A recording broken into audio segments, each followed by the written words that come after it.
long ago. Oh no, she was different. Do you know what she used to say to me? You can scratch the antique furniture to sharpen up your claws. You can lacerate the cushions if you're ever stuck indoors.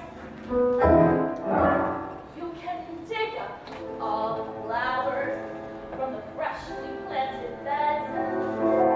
And with articles of clothing, it's okay to pull some threads.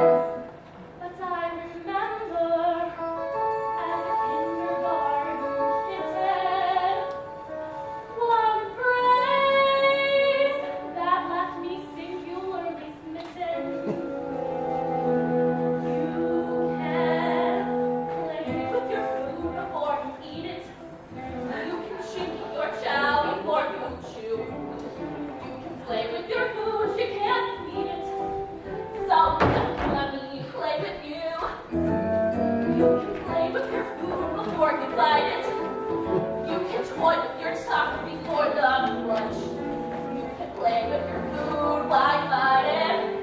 It's a crazy little game called lunch.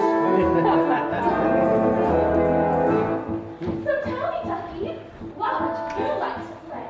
It can be anything. Tell your mother. Anything? Well, I'd like to paddle in the puddles, dabble in the mud, take skill backs to the shallows. Then maybe if there's time, go sliding in the slime through the marsh where you find marshmallows. I'll go and slay a dragonfly, watch water boatmen race. To say the cats are dangerous is clearly not the case.